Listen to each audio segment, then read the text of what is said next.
Hello. Welcome. Welcome. Nang koi diang chakating. We chakalora red. We chakalora red we koi chaben rin kaun kuwa kujong di lejik. Wabe yo we koi diang chaben. Wabe yo kuwa titamat. Nang ko bengai ben dawe. Ko bujalo na wedai. Ran jamet na ni chola yang ajang red. Facebook dia chatao public war. So koi ke yetoken en on my Facebook. I check a betting, but it's okay. We quite a benetton video a car by share because the carbon jumped in a column. A wearing knowledge. A wearing knowledge and a bien. Koi cock wake and nika wearing knowledge and a bay. Tato ben to bay and Facebook in. So Nayaka coin ye chen ke yenaka wearing knowledge a bien. Well, it's a cake, by video by share because ben wa jam call take a piat. O corbu jam jong right, a corbu expose. What be jam jong right. A corbenia jam could be exposed. O corbu way be in tulich which are be can kakeni ka loy ay ka loy ka tian rot ta to ka ben so what topic then a topic petarete mi da kai kwa an ken walatin but ya nyara rete ba video ba share because na chin ke chen nyale che chami tin ke kan rande benge la ping ti chine la share Facebook dunyen kanong rande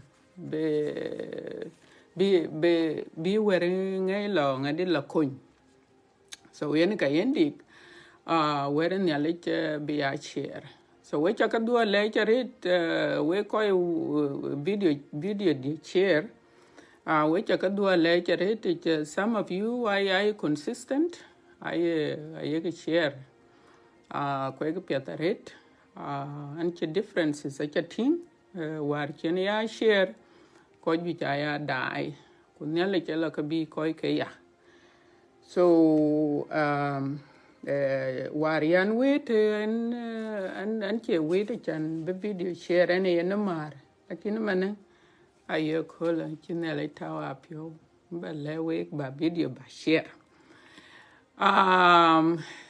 so ka yo no ko diang ke dil ben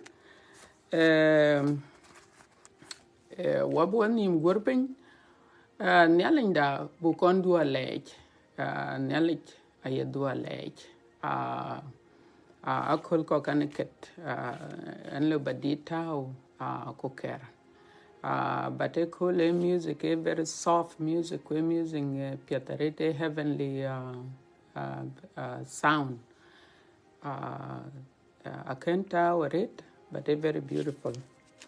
What one him working, we call the young Chaben, who could be jallock a their work, I be jallock a their work. Lenko. Nyaliping long da, nature date, Nongin, Baba Una, Tia could orange a dual and yelling quite pure, Kaidun chin pure kai watching what girl were a cold Baba, who care one cabin in Yacob and yelling it. About a bay cool chiricooler. Incha dua lej baba ne ke koi chaka bay baba bi bedai ko bi ping na wedu yin tie jin yakoba ne ala nderem wedu chale watok a chale ne lwel tichini ni yakoba ne ala nderem chemanon chinele du tu ku lele we bakala to jong di lejik yin ka bo ya kon to ko le ku yin ka bo bi ale ka chaka loy yin ka bo wa ale kakawa yen bandit yin tie baba atwo jong di lejik be ben ba biya microphone de baba ke balwel biya wedu ku ko che ben yin ya ko ban ya len derem ku ko be bala ping baba e yin ka be ke tiong ni ni ku yin e were e yin ka be ke le were baba ai che en yen in ti ku baba ti yin to tin ben ka yen kan dik yen in chu chol baba ne rin ka un ku wa ku jong di le je amen.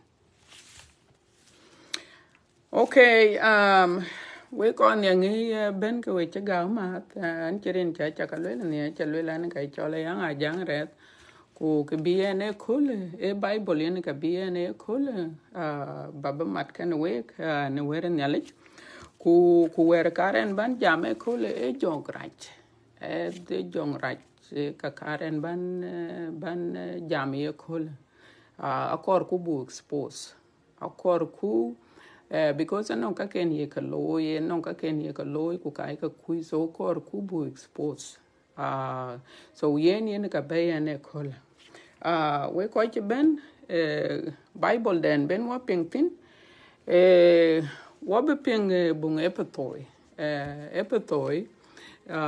chok di te detem epatoy chok di te detem yin bi chiera bagol chok ti ne tier ku wabla ko maybe tier ku ber tier ku dongwan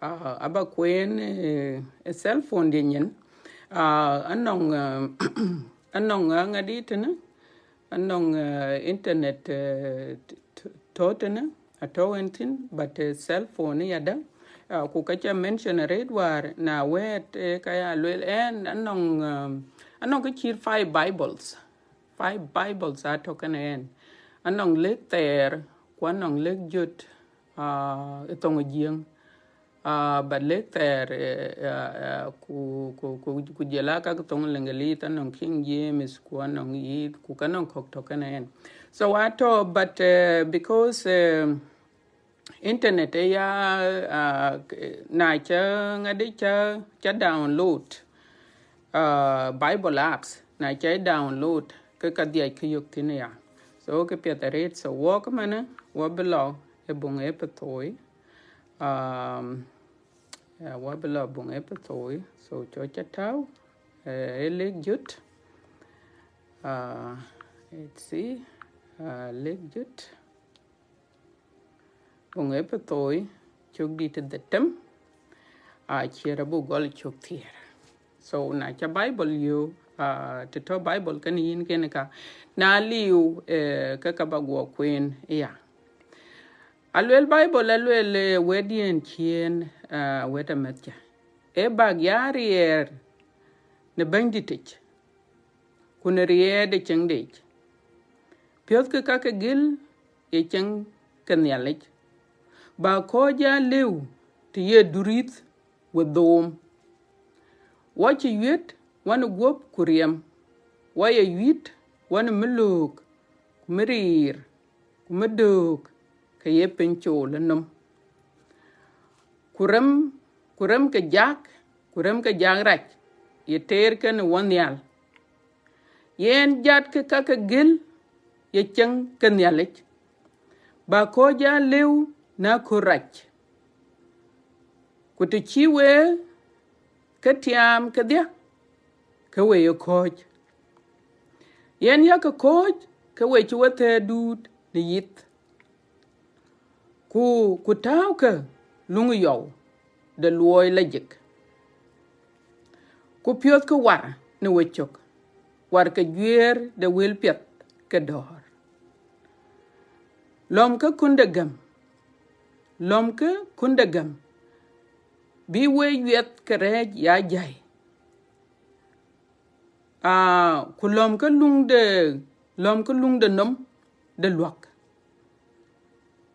ku tem ku tep de jong dit man ye wedden ya lech ya ka long na ku riej ni jong dit ne long ben ku ngal ku ya ka diaj ka weye e kene tit ku ya ka long ne koy chetiej ku neen ne pol ki je jam ku neen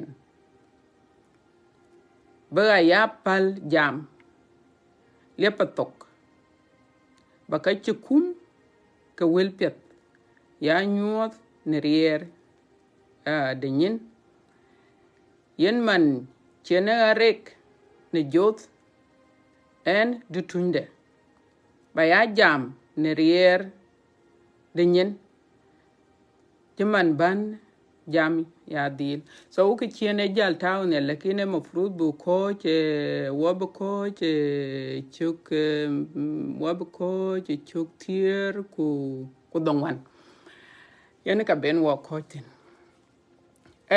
so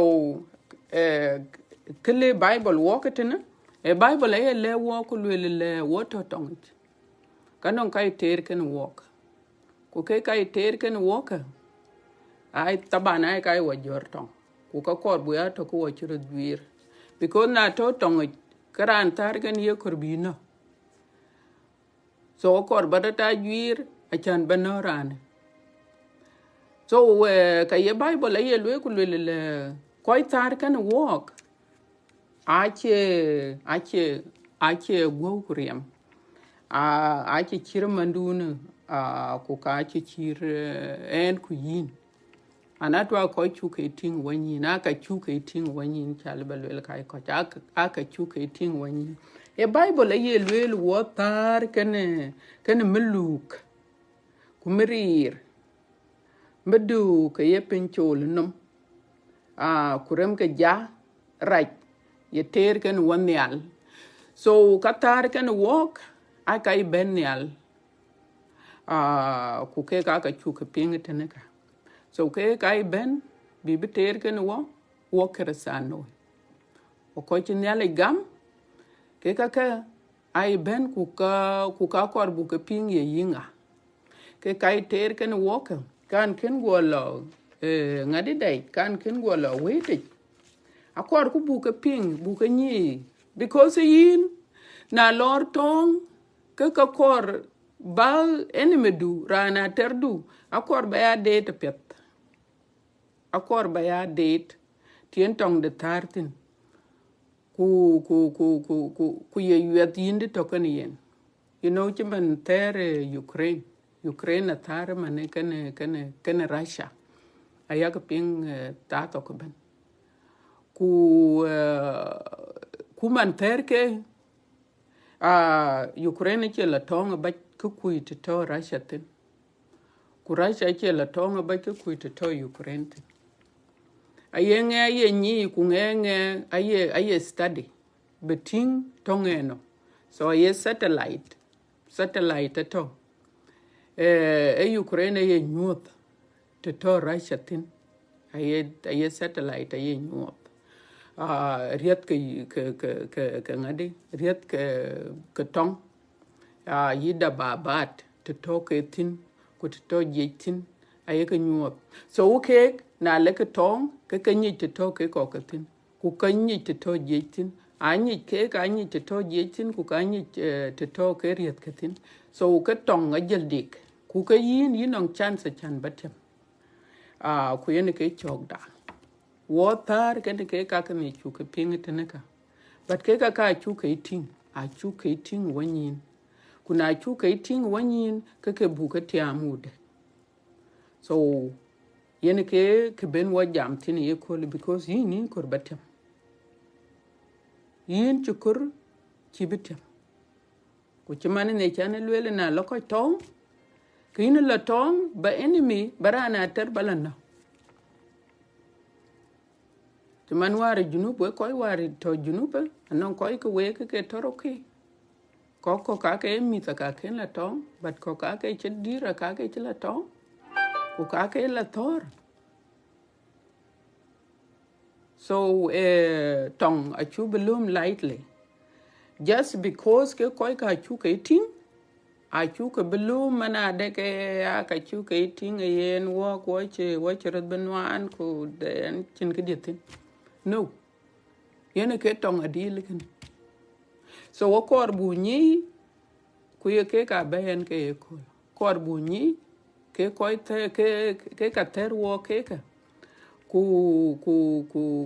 buya tor ken ke wude ku ye yinga so before bangol anong bo ba ka kwene tene because ke koi ke medu ka ku ke mriri ke lwele tene ka anong banden ato ku banden anyiku kwa nyi rane ben aye choli chaten but akor ku bunyi be dab chaten yenga ku tono ku chingno ku ye ka loyide chan bula tong ko chiro dwir so na to bible kana yin ka chuk ban ka kwenetena ku ke ka ba ka kwenetena ka aka bi chaten nyot achan chuman war chan lwele ale bitom lwele ke nge kiti lakina ku chen pet ka yin chitara pet kor ba enemy du kor ba nyi randu na tera kor ba nyi pet kwa chine ale che le wo ku ka chubulum lightly chubulum ke chine chuk so akar ba ka gar pen ke ka or maybe na cha video ngai to kala ke video le ba ngai be do pen ku loy ke video share bung wo be ping bung Ezekiel le lecter aba kwen tong lengelit ku ka ba mar tong jeng achan tong bana kwen tene tong padang tong padang tong jeng ko ti charet wai rot ping lakini nang wel kok yerande ke piangai ping ki man tong den bor man nong ke chule bu ping tong padang so na to bible kan yin ke wablo bung Ezekiel kwelek ter kana wablo bung Ezekiel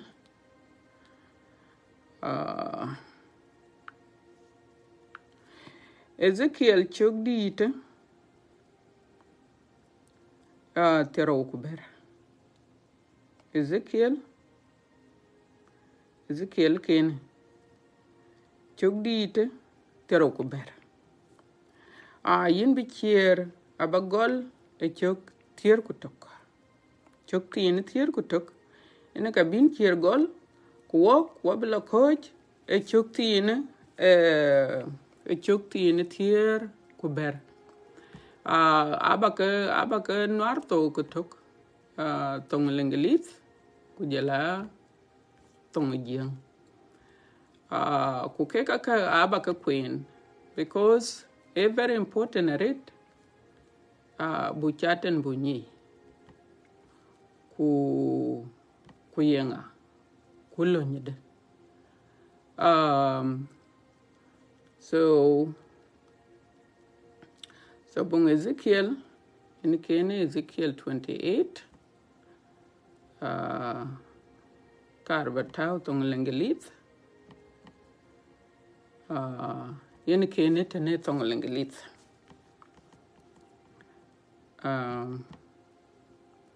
okay aye tong lengelit lwelele alwel tong lengelit lwelele again the word of the Lord came to me Ezekiel nebi nebi akira man Isaiah ku Jeremiah so we nebi nale ke jam ken yen so we ke jam alwel again the word of the Lord came to me saying, son of man, take up a lamentation over the king of Tyre and say to him, thus says the Lord God, you had the seal of perfection, full of wisdom. You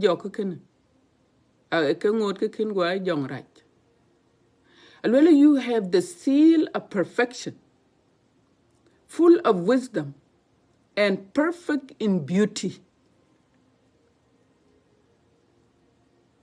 Alwele ke non wisdom, que beautiful. You were in Eden, the garden of God. ito dom Eden, the garden of God.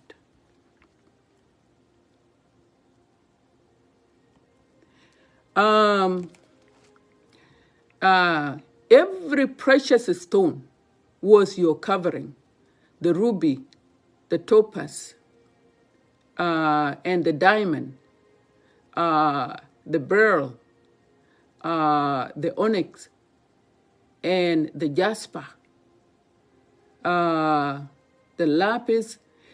You know, all these stones, abakala queen, but stones, then in the end, because Ajak, alwela and the emerald and the gold,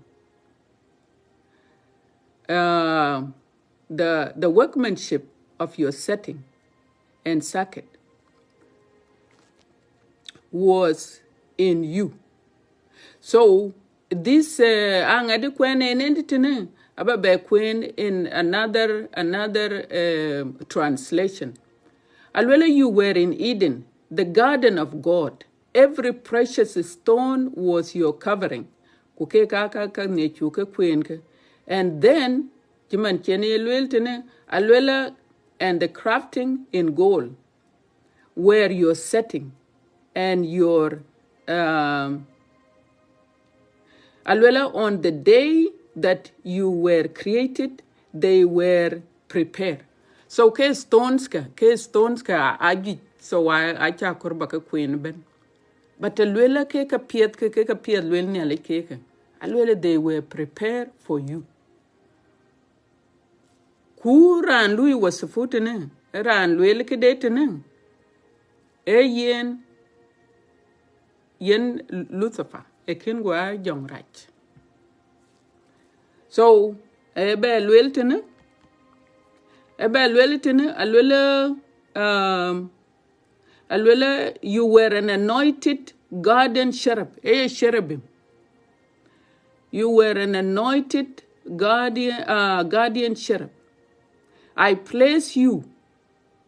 I place you. You were on the holy mountain. A king to king nealitin, holy mountain. In the midst of the stones of fire, you walked. So, eke chakwene tene, kriye chiben eke piat. Eke piat tene ben, aba teme tene tong padang, eke temba kwene tong padang, lakin anong will cook ayu koi cook we ka chika bengenyi yengu yen keke ne kwene ne tong lengelit. Alwele na wen go jam the bandit ben nongen. Men ran. Dia wuriang be meling the tire yuk. Lakikelwel. Akikelwel bandit. Our jam. The Most High. Our young bandit. The Most High God. Ye nothing.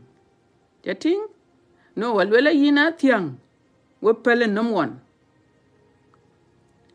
Kekegla chidik. So he was handsome, he was beautiful. Kujalwela yine rare ni Eden. Domden nyalek. Kuchankur piat. Kitich. Chimani yi diamond ke kurkene chakalwelka.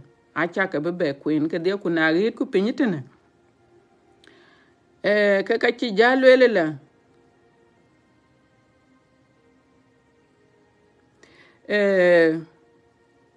Yin alwele yin tunyal koch riach taw eben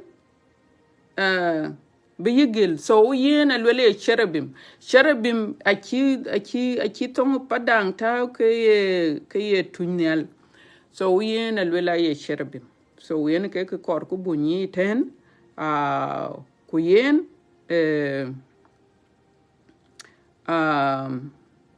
alwela luoidu apiat. So yen ontowen chingen kenen nyali che kude nyali alwela luoide apiat. Ine ke chilwel tene luoidu apiat.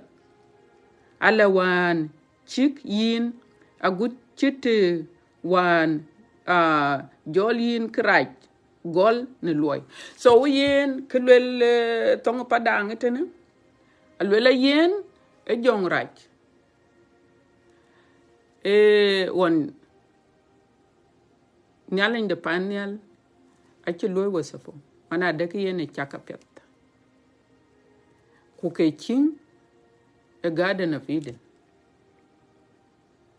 e yen ku ke to ke cherubim so yen achin kichin ale wa yen e to ka ye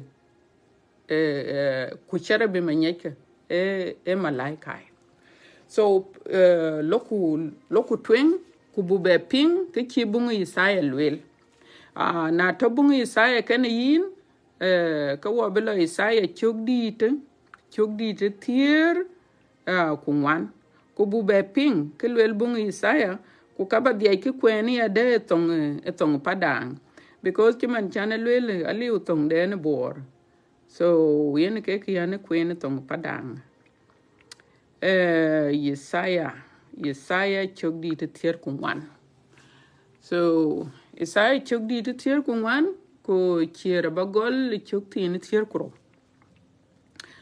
so tier kuro alwel tong padang alwel meleng de Babylonian chier de runipin chier de runipin lwel chier de runipin yine luny panial wan twing yine che jur page so yen alwela yin che luny panial e chow panial in jong raj yin che luny panial ku yin che ben pinyitene ku yin che jur a chaka weekend yin che jur a chaka niop nations a chaka niop so tew ku nyit ku choku chato wani mitkana e nations jur a chaka chaniop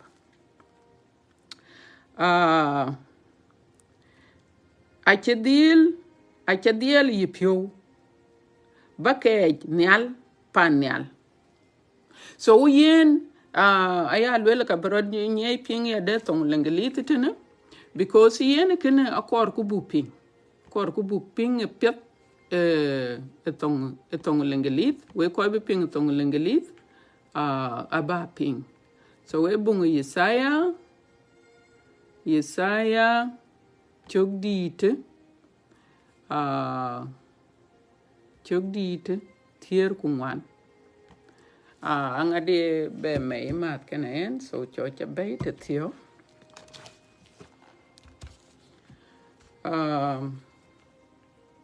chogdite tier kungwan in bi chiera bagol choktine tier kuro okay so choktine tier kuro ajamle how you are fallen from heaven e jong rai chicken how you are fallen from heaven o day star son of dawn how you are cut down to the ground jong rai has fallen from the sky and cut down to the ground you who laid the nations low. You said in your heart, Ekenakar Baping Apet.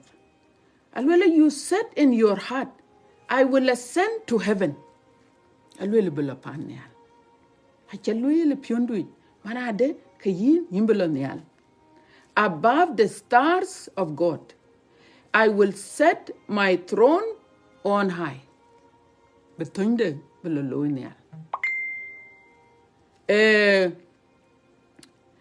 will set my throne on high. I will sit on the mount of assembly in the far reaches of the north. I will ascend above the heights of the clouds. I will make myself like the Most High.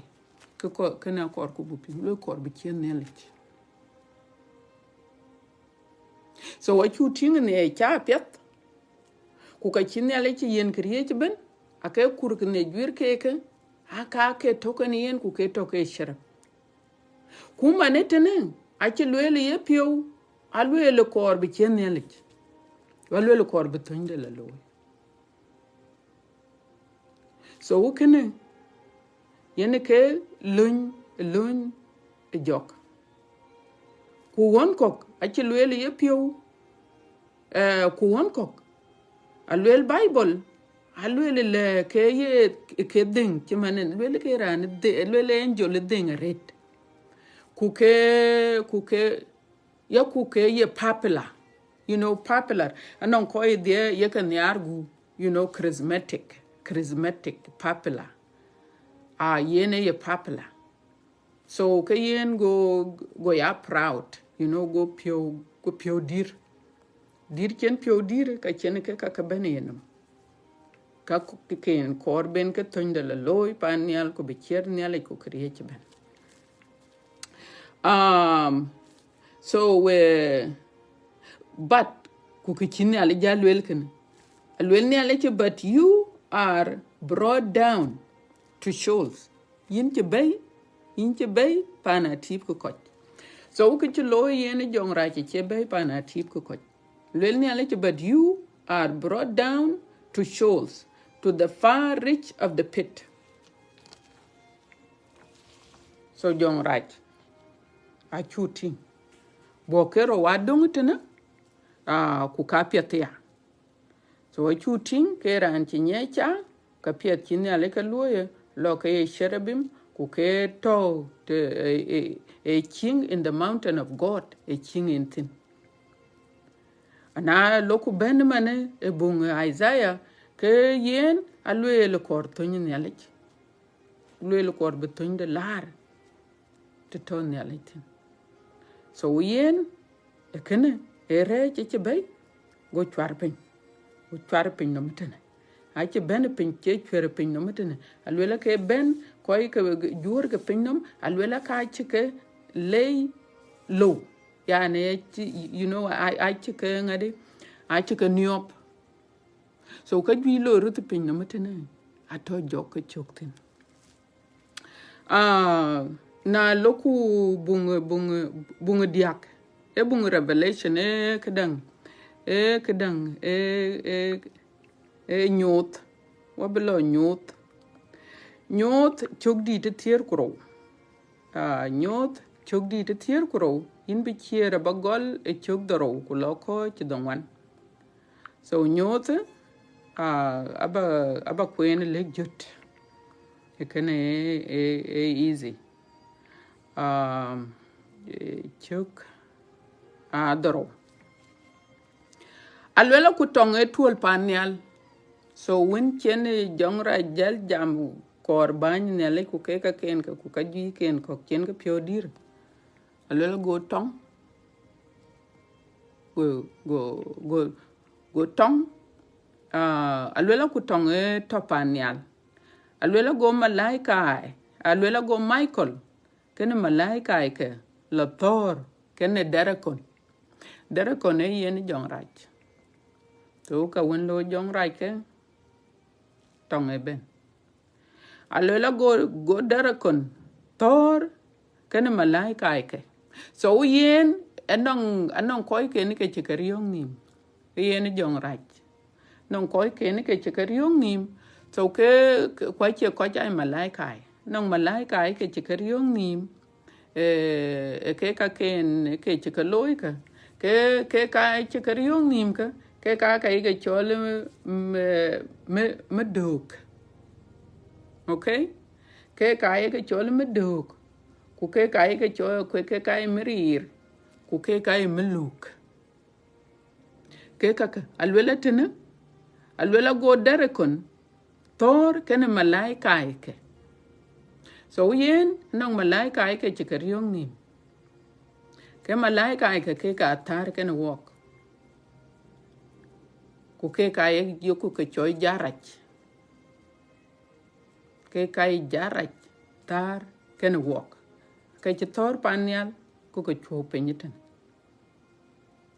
ka to penyiten ku ke mit ken yalich ay ke jortong so kor ku bu ke ni ke meluk ke merir ke kai meduk ku ke kai meduk ke ye pin cholenum ku ke kai jarach ke ka tar kan wok ku ka bu ke lumu ya so yen ke alwela go chetem ya ku chin pin ber ke yo panyal aku chwete dere kon dit pin kror dere kon alwela kror ter yen jong raj alwela kror ter mani chol durit so yen durit kor ku bu pin pet yada durit ku ka bu bitingale tong den yen tor kan wok durit alwela ke durit ku chaten so yen ye chol durit yen chaten alwela ke medum de tiomnum ben kato tiomnum tene ben ku kai wok koch alwela ke medum so yen wok ko to tene tiomnum ben wodom wok dom ci man chen ke malaika aika ci biya ye ke chol medo ku merir ku meluka a ci ke dom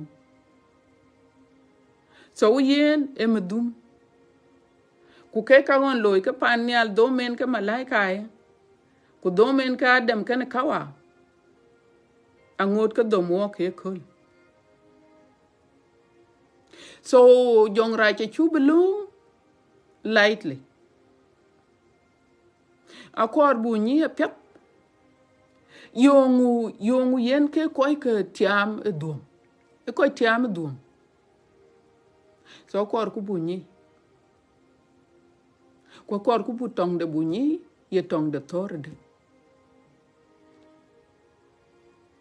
because anon koy long match ne wede koy ci ping ne wilke koy ci ping ne kaka do ne na duom de so yen ke chu ping tene alwela ke medum de tiom nam ben alwela kwet ping nam kwet ping nam aku kwet malaika ke ping ke ne yen so ke malaika on che ping to ke aka chwar ping ya so mana chu ting rane chak pet kwe ding kwe non kriye che ben ku ke ching te ching ne aletin ku ke you know ka pet ben e chinye cha kwa lwe ke le char kwe le jik na le ben ke bo chu ping ne bunga Isaiah ka ken ti ke loy lwe le korban ne lich ku won kok alwe le che pio dir pride ke kaka ache yir achu ping mane tong era loy ne ke che loy tong era loy panial go ke cho yene derakon yene chaten yene kai chole derakon go cho ken ke koy ken che ke dom ka yo ku bi pinnam go beben ku dom koy ke pinnam ben so manatu the young right anon ko token yen ku ko kor ku bunyi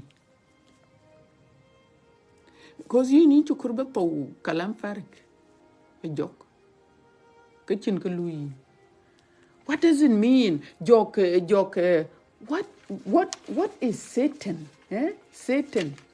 Satan alwela ke emedum ko durit he opposes us wamit kan dialect be pinki ni men dialect ka bible lo oppose taban ko chata to tong loy panyal ku tong chiye chu kerto chi jor pin tene ya a chan dere kon ne ben ku ke wa be dom ya ti malaika yon chi ka dom so ye chu kerto we ben pin tene bo walk be le ke chiro loy ke ka kwen ke tene ne yi ka chiro loy panyal a chin ran wong yi ke bata yoku ni mana da ka kanon ka tar ka na ko pan pinten ko yene darakon e yene chaten chaten e ko jo pos ko ka nyalek aye ka jorton ka chien bu jal ko ene tena no e yene ke ki ai wa bun chien e bun Thessalonica Thessalonica ngade second Thessalonica the row Thessalonica the row chok di te row yin bi chira bagol chok tine dia ku lo ko chungwan ku kaba kwen tongo jeng and this is still adia ke jongra chi jemo jongra jen ka lu ku establish achane chu lele ne bu yin korba ene me do korba anyi yenga ku yongu ye loy ku ye torde ye temede ku chi temede ke ka akor bu kanyi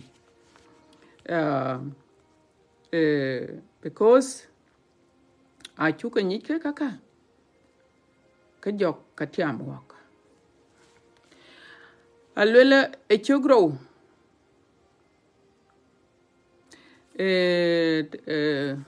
Thessalonica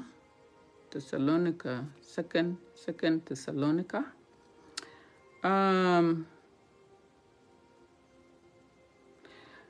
bagya chuk Deutsch dier ku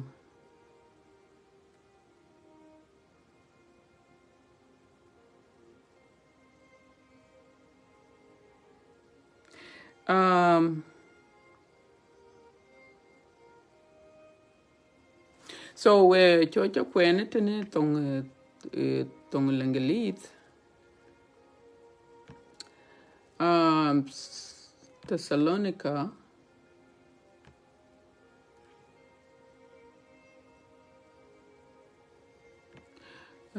second Thessalonica chuk di tero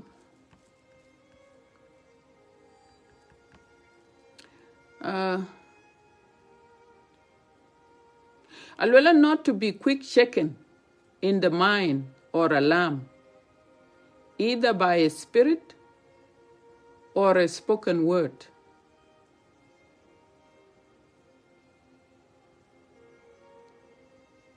Okay, so loku number 3. Alwela, let no one deceive you in any way, for that day will not come unless the rebellion come.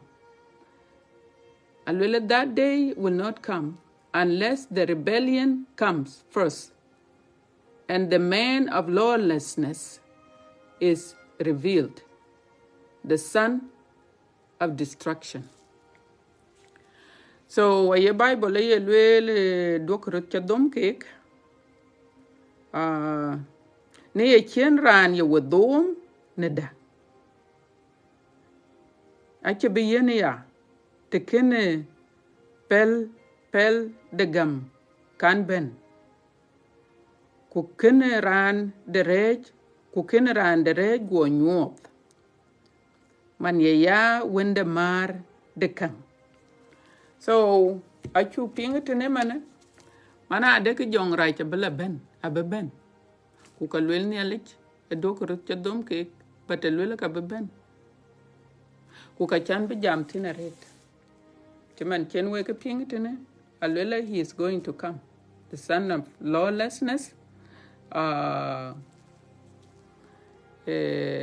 ekene aka berja loy te chen kol chien te chen thio so be dia abro nyuop yene jong raj kuna nyi ku wer ni alich ku bi ma ne jong raj alwela ka be ben ka be lweli yen alich abela temple ngadi yakalo ku ka be rala loy announce ku ka be lweli yen alich so nyi ku mana de ke yen akor bi an alich kuna kor bi an alich yen ke lo rotetene e pinnum ben so acha establish mana ada ka jong rach ato ku jong rach yen ka tar kan walk ku yong yen tor kan walk ko ti won yar acha wong yar because walk be weren yale cha bul wel bi kuna lwel weren yale bi ko ju cha bu weren yale cha bi la ping ku ka be yale gam ku abi e chu ker to bi gam ke dulwang den ku ka be loy de jong rach abi ni ku ka chi ko be atiam so yen eben be betor kene koy kenyale koy kenyale ga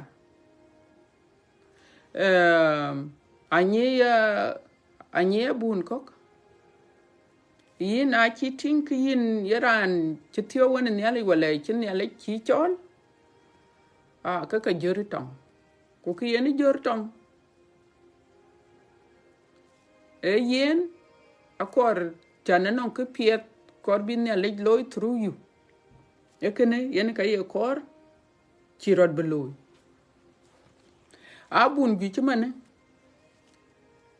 wan damane yi Paulo yi Petro ake yinia na leke were ne le lwel bi ka leke gerni ko kora chala ben so jong ra chale betor kan yin kemedoka ale bi ben kuleke yigo ku ter ke kan yin or ale bi to rande go orande pio ku bika berane be betor kan yin so ke tong dena kor ku bu ping ku ka kor ku bu ni ku che ka yen tiam kuna che wa yen tiam ka yin che kor badang mu kuna bo enemy ke chimoch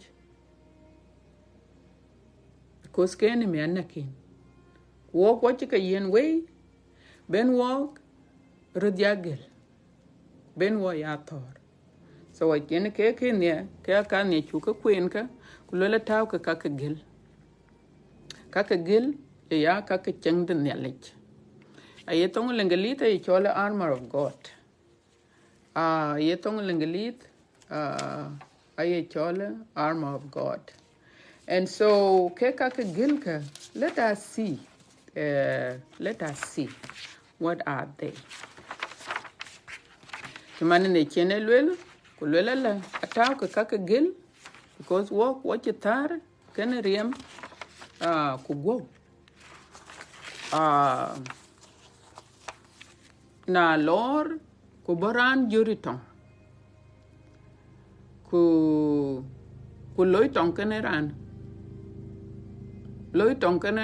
whether ye balar wala baguru wala banguloy ku ba chol luiroton alwen ya lech wek halwele la kay mado ke ka tar kan wak so yen ya lech ye lwele la ke ben wo ka ya focus because sometimes allo bi rande la use ku kuirane man yen jok chan yen chate ne ko chele tongde a ko chele tongde ko nyut e ben bi ku chogro ti ku loy ka ken kor be ka loy Judas Iscariot a good example Judas Iscariot chat rechich ku Judas ran tong ke wete ke dutu ngade kadang dutuch akin be dutuch yen but yen e chat rechich alwela yen ya mina sanduka ye wemu ko ye we kwal so yongu chlo ye dele chlio e chat ne chlio del but yongu chrod below on chem ke alwela ko ato tarabeno achi ye chukur to che be yo kulele chat ne enter him quickly Alwele enter him. So chatting does enter people. Kocheli udal. So yung uchirad bila loy. Judas Iscariot. Loy de jok. Achi bila loy.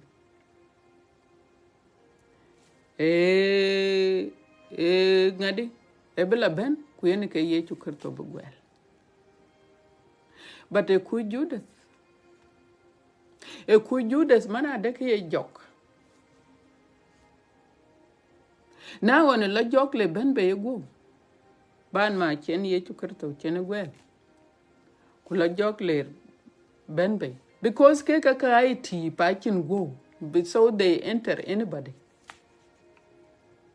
Kuloy ke ku kor ke bi loy through you. Tom chairman na chu nyalen de pan nyal chu chol wa pyo. Ka bo bu kwen. Jong di der. Abo bu kwen. Leg walk men de loy kana kuduni kana loy ku chata wala ku lewa were nyale. This is spirit a way I can go walk and go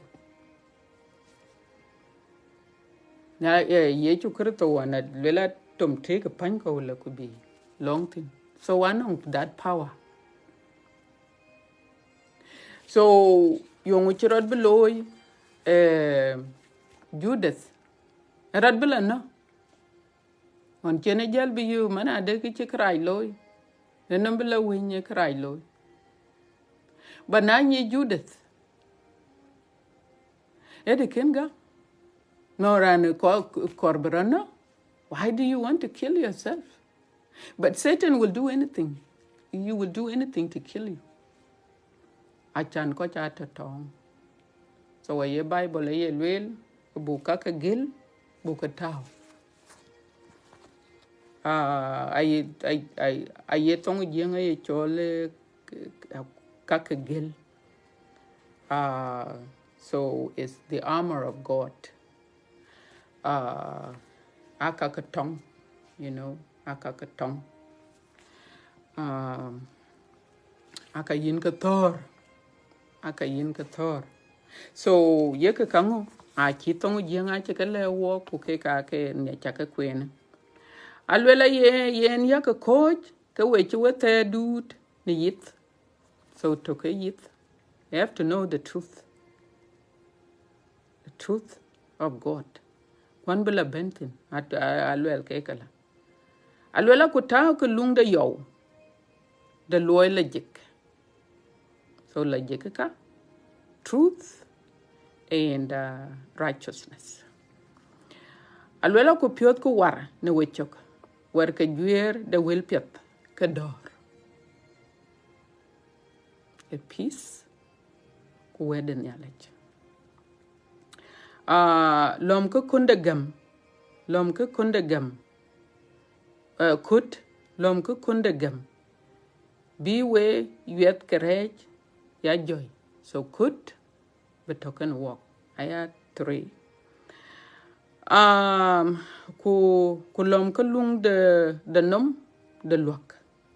So nong lung yoku tao ya lwela tao ku lung wanim. Ukene a salvation. Alwela ku tape. Temdi do na ali you can walk but a tape temdi talk on the Middle East Arab. Ku koi teron. Ku tem de jongdit. Man you wed the knowledge. The time alwela yak long na create ne jongdit ne long ben ku ngal ku yak diaj ke weye e kenetit yak long ne koy chetie ke dia so ke kaka e ka lwel aben walker ben walker ya la tong or ben walker dia gel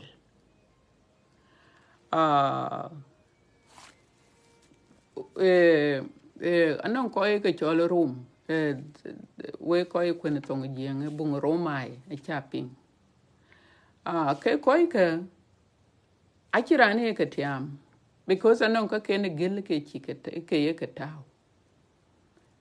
Anong ka ke gel ke ye ke tao na le ke tong ka chiran la ke ja. Wen ke yen ke tiam. En ke dom room pin na ma che pin na ben bat ke koi ke non chi ke dom ke. Alwela kek anong lung nom ye ke tao ko ya dit. Lung nom ya dit. Ku ke yita ye ko kum ku ke to ke te yin jal we ko jela yin. Ku la be te ten. So we you kum yet. Ya ku kanong adini yo kere yo ye ke tao lung yo. Ku ke ya dit ya. Ku ka ke nong kut chimane kunde na pani jing. Cha tingo na yak na lokoi tong kerane kunde ye mu ku tong de ku binte ke ka tong ka aka yin ka la thor barano ku barat joy ko zin che kurbina ku ke nong war piet ke ne ke war rerator ku ke nong safe lo yene la ku ke brani yin ke uran yedwe so ke ake token cake ku ake ke gel te ler ke tong ku wok mane alwela wo chin ne e wo yen ka ke gel a chan chi jong ra chi wo be atia because what tar kan ko kene ka chu ke tin ku wo tip aya lwela all the time wo tip wo chir cake but e go tie wo to go with we kwa to go with ku ka to in this house but the cake na loran wok le tomia ke tie wa bila bi ya so kayen work one on relationship na yeran tin yale gang kinong relationship ken nyale ku ka lu ba ka understand yong ye kelwe so ka ben wo ka jal ya focus man e jong raj e tong de ye loide tong de e tong de thorde bu tong de nyi wude kuna chu tong de nyi ke kutka abia easy and walk ku wede nyale akor bu nyi na chu wede nyale nyi ke kaka gel ka abia easy and walk because enemy akor banyi ye thorde ku ka kor bana so jong right anong ka gi roloi pin no mutana jamane ne chene bible le you have weakened nations so we ne jong right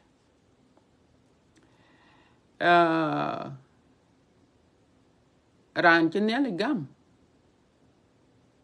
aki near kuna luyin attack tiran chinele gam ku yeran che thio ken ministry ka luyin attack ka joritong because chi kor balon chinele che lei baloy chi kor baloy ku ka che chinele chirir yin kana chora chenyop a chora chenyop ken ka chen kan la twin panariere ne wede ne lechi e ka chilo kwa chuting Yesu Kristo. Yesu Kristo won len ngade won kor ben ministry de gol. Go chaten go tem. Batebela tem. Ene ka chen ministry de chen bia ministry chinetok. Riere tokon yen. Hungu because yen coach no weden yalechich. But walk na chowa jortong. Ku kuch ku weden yalech. Ka walun. Ana yakan le bajam experience. Kwa bun ko kali bijam experience. Because tongo jongraj achi fair. Kuyen jongraj. Tong keke. Ako do. Ya waka yi kedang ya dem kene kawa. Ken ke beto. Tip ken a beto. Kuka aduom. So na pinku mana de ke jongraj ko dom dun kulum lightly. Kosa duom ene ka yen wana. Kwen ka na ka adam kene kawa. Kwen ka tawo tene ikol. So achan tin yale achan chibe ngade chibe week. Kol ba werin yale nye. The word of God. The word of God ku examples abaka gam. Yene ka ne chuping. On chen ye chukurto le tem go ye chukurto le lwel ke God ke God. Kwe were nyali ka ke chintin. Go lo ku le pol. Ye chukurto ministry de bela twing. But ebe di ake koi kog la touch. Parasite, kusadosis, ake koi ka ter. So chege timi ti chin chatim. But a core but the akin catch a wedding electric. Queen a cake choke job. So yen a lilla safe. Maniani a wedding electric. And a cana catch it in. The man in the chenny lay walk it in. Kulilla safe. Maniani a lilla lumke. Alwela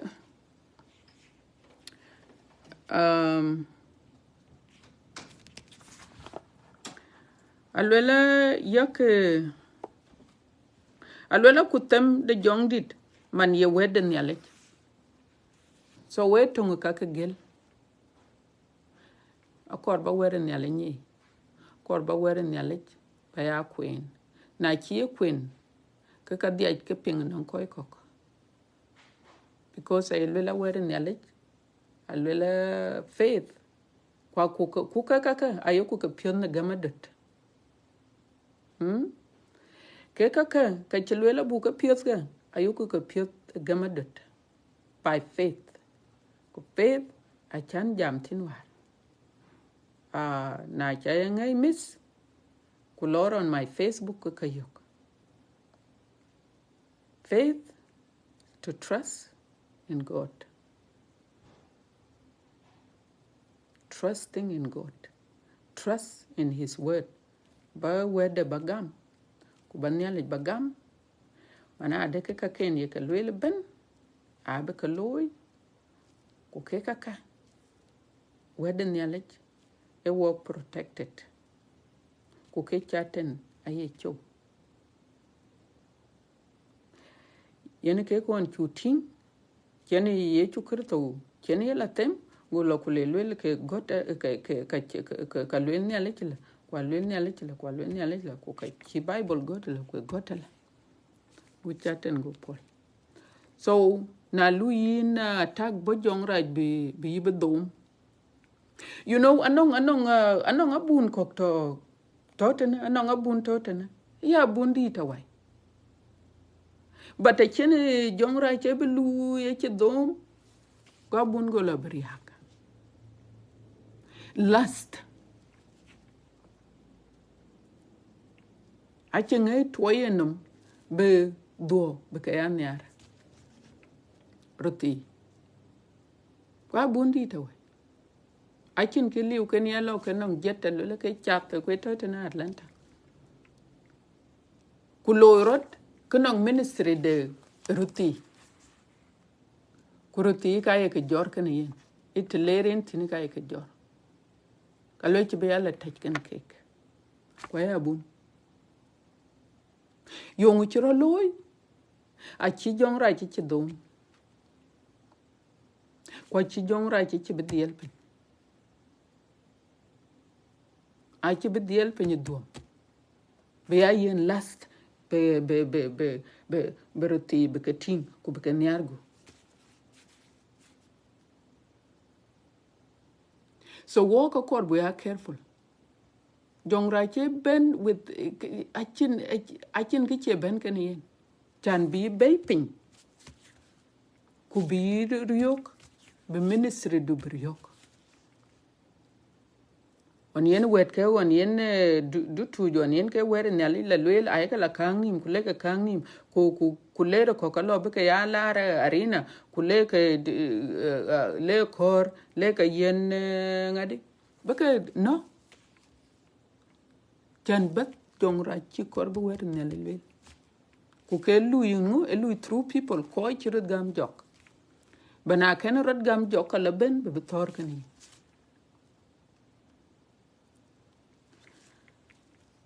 so dun ku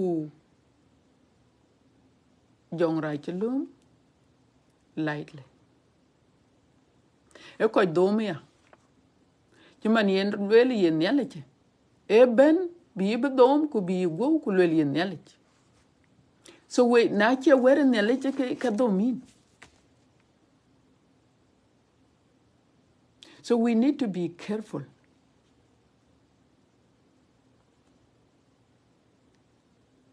a yetinga kul ko ka lwel akura na ke jam ye ran ne yalla ci ku yangu yen ke ka kaloy yen yi chate chenreche yongu because erot ci dum a ci jong right yam so dun ku tong jong right dun ku yelum lightly jong right ka ye ka loy ato tene tong lengelit lakini aba ka dia ci ke ber ke ka pet tong jeng alwela ke ko torment tikina liu to ka lui torment a can be pain balatwe e ko torment e ke temba kor tong jeng go la yo ke lwela ye nget ko ngir e ko inflict alwela ai tong ke kaka e ko inflict alwela ngadi e ko lui ka ci pet you know na ci ben go ka luyin ka karaj yi lui karaj yini jal to ko yin jal ngadi ku ka ba ka lui e yin harass alwela harassment e yin entice e ko tem e ko harass e baran ba ngadi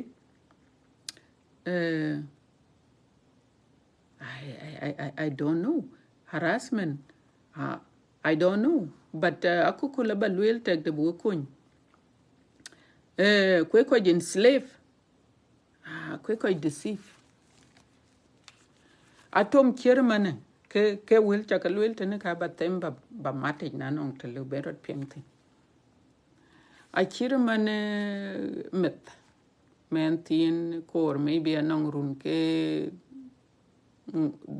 the tem dro bed the one elo sukulet na le to kulet e ka le mita le ke kang dele le ke kang kunak ku gute kerpin a chole bully e tong lengelit e ko bully so mene na bi ke tek kalbela bay miedu ke mit ku lum mit ye chin lum ka ke chike yene panden le ke lum metala chol tu kuli ke chin gicham ala kala ben bay na le tu kuli ka lo kriyoch kwa chi ngi le koikin chanemet alo kriyoch na chike mit ka tin kriyoch so yen ke ye joka ye loy he tried to put you in fear ke ka ye ka loya to put you in fear ku ko bi ka ne le ko chi ne le gam erio che ye tao ka piotaret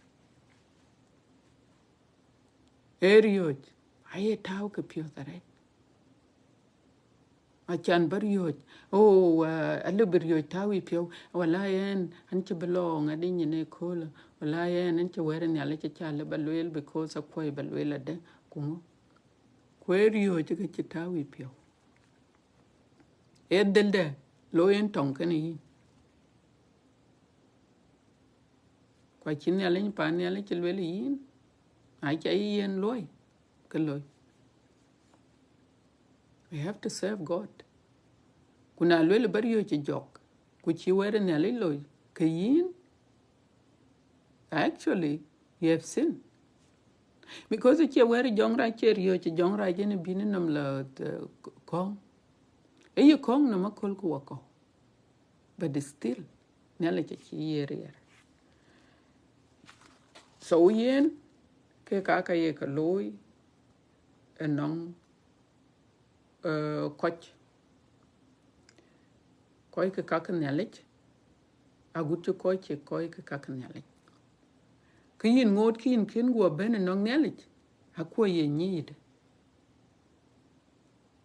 yen jongra alwela kanong agents ke tabane yen ato mala kalma ne jongraj ka chile binyi yong lo rote ne America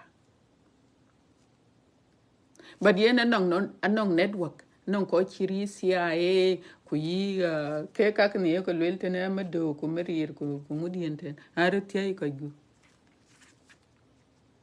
they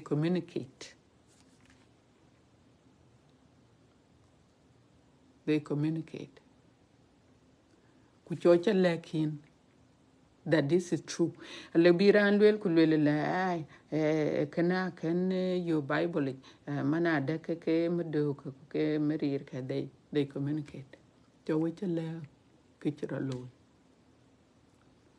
ene to wow ku kana balwel tingener anong rani che betawe ye wew ke tijar ay ka to ay mi ala ke ben ka yin ke goran to go ben bi ku lele la wew cha ka ke chi yin la wew cha ke bit go tingener go yi chat kan woy go kuy go ben bi kwanta bi ku ke ba chale ku ched woy ku chel jok jong pandi chol al chol jong panden ko lele la na kan man te chan ke wew ke jor e ke ne ke lo ra to wow wene ke le ne kur ba te che ku di lano na on lar junup kan la panener de pane ater de manon ngote ke jok ye cho go jogo lo rango ran jel aje jam ranor na won ke lel ka nong ran cha chol alwel ene chi choren yo ku lel ke chiro loy krewe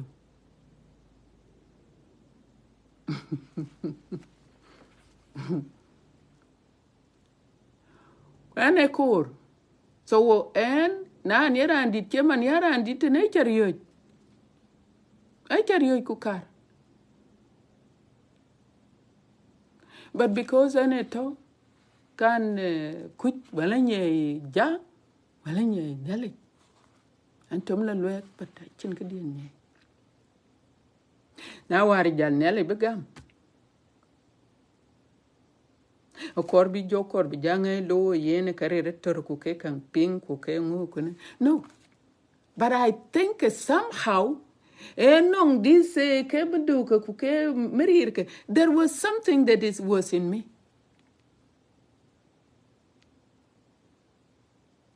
Chu communication beloy kenera ni chi jok chow.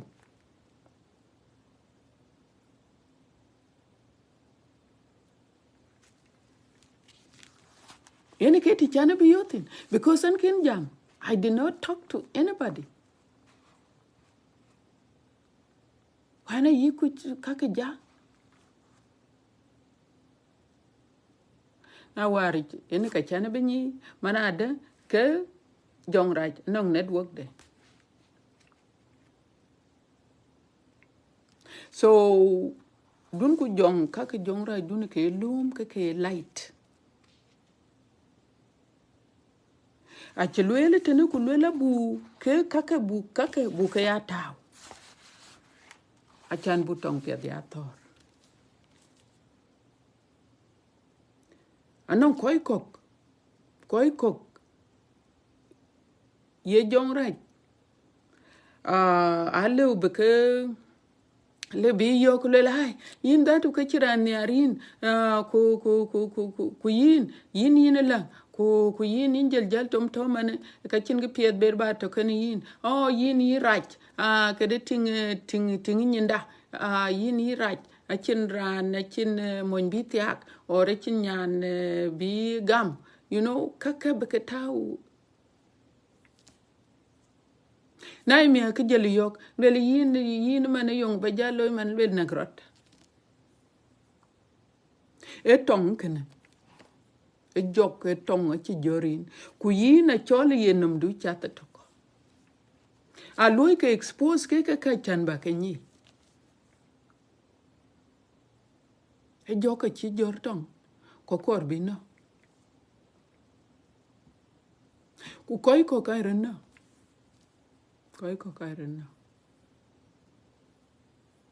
because a kirid vir a ken kona a ken kita so kona yene ka ben wa jal jam jelango man a chu ping ne mana de ka se fe were ne lich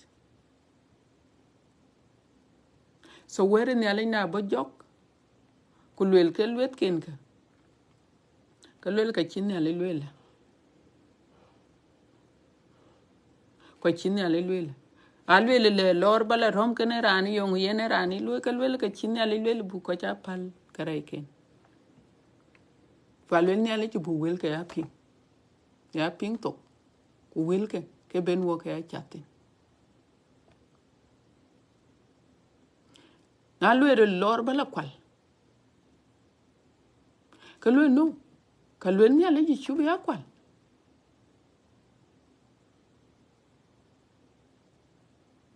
wel ke ne lich ke bin ke ya kotin yene ke tin jong rai tiamten no ngin iran che ne le gam bana ken ne le gam ka chiro le no ngin because it tan ne le ken yin ne ka yirier tan ne le ken yin ne ka yirier ko ne ka yene wel karier tan el wel ne le chel wel ran ke wel chen ka pin ku lo ke ye ti ben abi ayene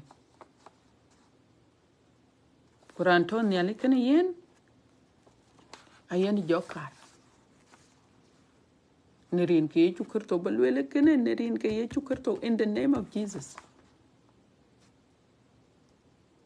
ke ka yin ke jok tiam kuna chi jok tia ke chito yigo ko kor balo non koy rir bila longo yin ku bi jok chok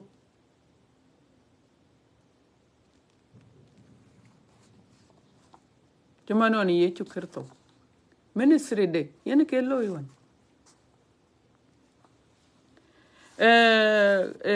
kujela ngadi alwela bu ngadi taw taw ka lungda yaw de loy la jek alwela bu ya to ko wala jar ya to ko wala jek bu ya to ko wo chat ne lung kan ya le chech ana bo jong raj bi ku ritin ci manon chena ngadi riet job e job a ci riet e yen jong raj e ben bi ku ne mit ki job ku ne ma ku jur yong ma le job ku riyo ka be job do ngatok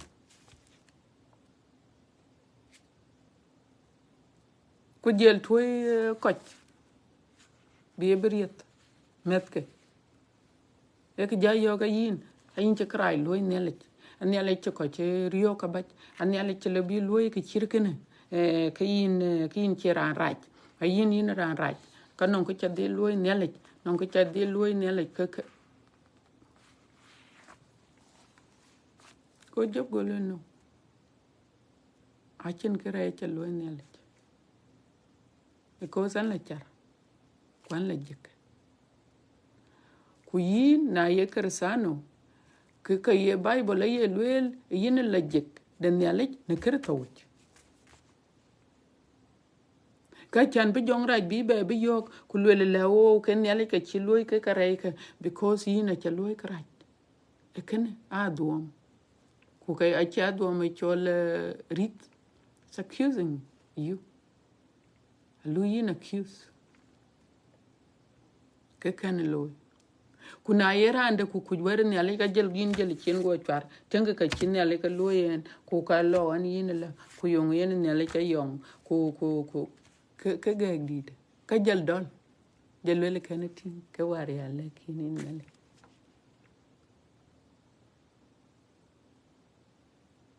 e che ai che len ya le ku le yin ne le alwe jopan yarin because ke ki chine yen mal ke ki chine yen ke gagdid ben ka piet ken to kan yen ka alwe na jar ke alwe ka bilar kor be job kek ken ne le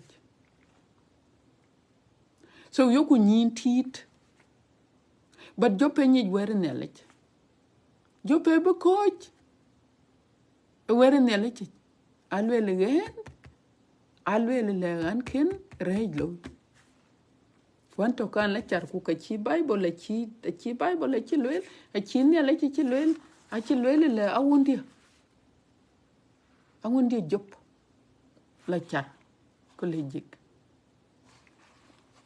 ku la jong raj le ben bi ku le yin ci la char yin ci re ci chalo so ke ka yin ko tiam ela ben kan lwet ben ka yib kong no so na ni rot ku yin la char ku yin la jik ku yin to ne kër tawj ku yin la jik ten ya le ne kër tawj ke ka tiam da yen ko ci jor tong ya etak but yin tak throughout non kaye ka ta but ci yin ye tak yen ke ki yen ne ale ci lwele ko ci ne ale gam a ce be tak ke karei ye jok taw ko ni because yin ci aran jadid yin ci aran jut ne kirto wit alwele behold ran tere to adam tere to an ci berto ne rechich an ci ber chan ne rechich an jel to mane ne kirto wit so kirto jong di la jek e yi kwon batang du bawar tin tekin bawar ku tangone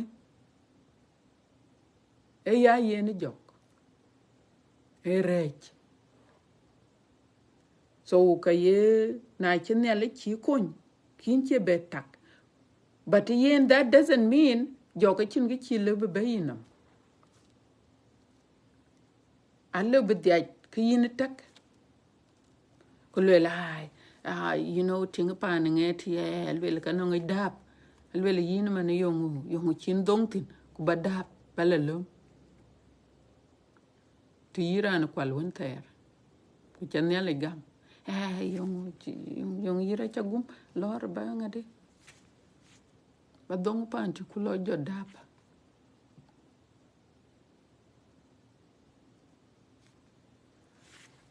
so na yiran chin ya le gam ka chi gam a chi gam ka lo rebuke ka chin ya le la kwa chin ya le la ke tang di tin cholo gorina a che bela du e na nong te tin china gam ku le ka ba loy e ka to yi no man tin ku man tin lo ba del pen china gam yi pio alo ba lo pa na ba ke ti la kwal so we tong de kene in jok ba tong da le ne lich a chen ne lich che choli pio ko yi kun ba tang du war tin tek tin u ka na man yin jal tak ci man ye chu ka ci men ya le yin tak ba lui ka pet yin tak ka pet ku kriye ci ben so de ka ci yin ber ba lew helmet of salvation chan tong de jok ka ton no mi en no mi ne ka en tong lui tin e wera ye tawi nom ku choli yin ku lawo dol a loy gni ka ci tiam le yin loy ka ci tiam so na non ke ci ben yinam ku ye kraj ke dun lo ke yin ci chaten a chatiam ko che balwe la ba che dun lo yi ku lor akor ba lel ke wer ne ale ke chin ne le so helmet of salvation yen lung de no ache lung no kitie kala jek lung de nam ke jamen ne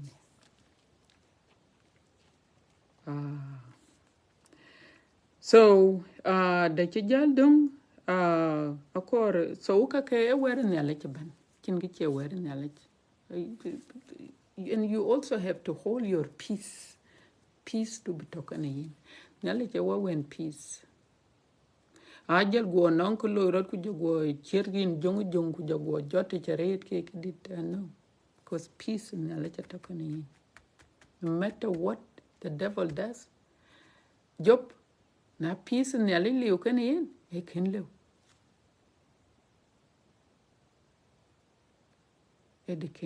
so we have to remain in peace of God. I have to remain in peace. Chelweli ada abu war yen ka peace dor atanong ki chole yit kan nalit the belt of truth. Let's see. But kaka alwela buya ka ya loy buya rier alwel ni alechi ye bug ya rier ne ye yich kun rier de chengde kun rier di den rieren rier ni alech ka ben wa koitin achi riedu because achi rier to can walk. So you have to have God. Kuke kaka kaye kuke juire ay kaka kersano na chi kersano ke chiralo bana dai ki ni kersano kwa kor baka nyi ke kaka so kor bu ya ko ni riede banditi tonga chulle wapai a chiran wogle wen ran wogle wen to kala lew kor ben yale be ya to kana wo Nyali gon leren mit ke Israel. Panamon ti lui promise. Nong kwarken. Yen ke tong tor. Ela twing. Ela twing kulel kwan ka chok. Kuler ku yin ke tiam. Kule ke ben ke chitiam. En ke jun jor ke panam. Eri kin ke lew. So wait tiam to to nyali ken walk. Ku choku nyali ngor walk. En ke tiam yen watiam.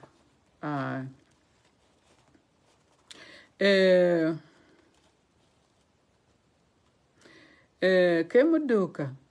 Ku ke merirka.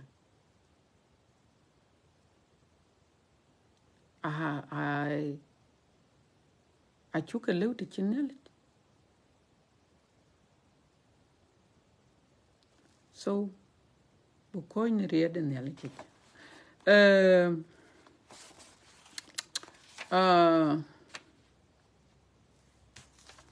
Let me see you got it in a core breastplate of righteousness. So I tell you in there, I could accuse young right. Anong kajwi yen ka tong thor can walk. Ebe ko riet, edurit,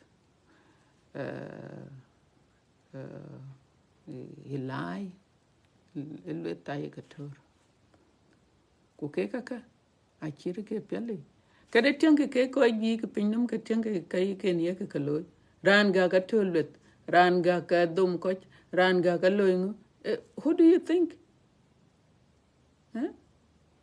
Yenga kene ka dum? Achi ka dum mo de. Kulwen nyala ni pan nyala borodwar. We have to change.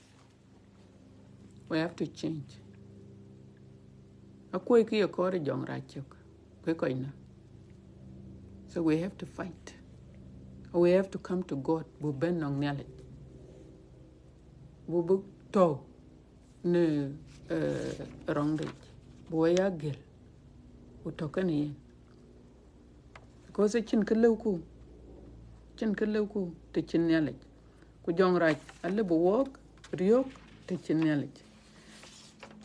Alwela bu nang the last thing na nong ka chan nom ngai mar dawa e kut manini faith. So faith emo marit. I have to have faith. Kaka achuka lu bu ka tau te chin faith. Ko chulu bu jok bu tor kan yen te chin faith. Ko se were nyalit yen ke wala kon. Were nyalit yen ke wakon. When we trust in him yen ke wakon. So we have to have all of these things. Ka letka akor bu ka tau jong ra che chu ping tong de tien tong de loitin ku te ben wo ka ya du ku te ben wo ya a tor kan yen na lwel ku yin tari lip ba tori lip bran be ben ran chi jong ra tiengo ku bi be loy ka ra ku lwel an la yir ke ne ran or ran ka be ting man ko la ke ka loy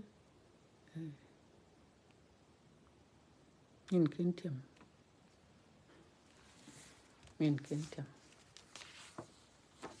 because ran a victim but acha korba lwe ku lwel ta to ko ben ke jong ra bana buku nong ne ke ka chiro to belo cause walk wa ye yokunye so buku nong ne let us come to God. Let God help us. Bujal ne rechich. Bujal ne jok chok. Kube jok chi wok be ya dum. Kor bula du. Bub du nong nyalej. Nyalej yen ka ke wakon. Achiranda. ya wakon ke welka ayo ku kalwel bi wakon tan nyal inde panyal a chi kor bana ran mar bana loku welka ping ka way la du ran ga ka la du nang nyal ran ga ka chdo ay la du so yin do kur nyal chang den nyal ko tar ku tong pet nyal che way yen tiam tong da yu ku thor na we den nyal aya bun kurier kin chop jok ko bu lel wer nyal bi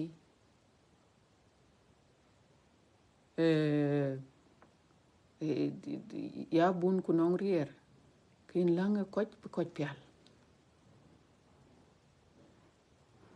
ekene ene ke tong wer nyal a man jong raj belabi so yak lar bi ta to ku ben share it because the kor bu ko to chul na to chul kin to chin kenyich so yak wer nyal share na yak jam ken mit kun yak jam wer nyal yak jam wen diar kun yak jam wer nyal yak jam wen ror kun yak jam wer nyal ken met kun yak jam wer nyal kun nyal ta ben kwa bo kun so we da ba ko chitana neren ka wun ku wa ku jong di la jek but before ben wo coach wa belong e jaka do lech we coach ben a chin koi ya ka ting ran to ka ting because of the way chan ngadi dia set up so we jaka do lech red we coach ben loy ka video share kun ya le kan we gur ku wanin pen baba nelen pir woni ye chukar to nchu do lech baba ne ke wel piat ku to ka pen ka yin bandit na non ko chalwel ke ye krach baba ku chi wedu ne ke chin lwel ka chin ke jwe wedi ku ka chin ke nye itin anon ko cha ko lwel baba ke yin pala kareche kuna non ko cha nye lwel baba ke yin ko nya wutku bia wutku bi ping bia wutku bi ping baba kai pion walk pala kareche inal in the panel ku yen warrior ben walk jara jatiam challe walk a chuka tiam tichiri eden yalach en bandi din tiku o yeriere ried tiam utang pia diator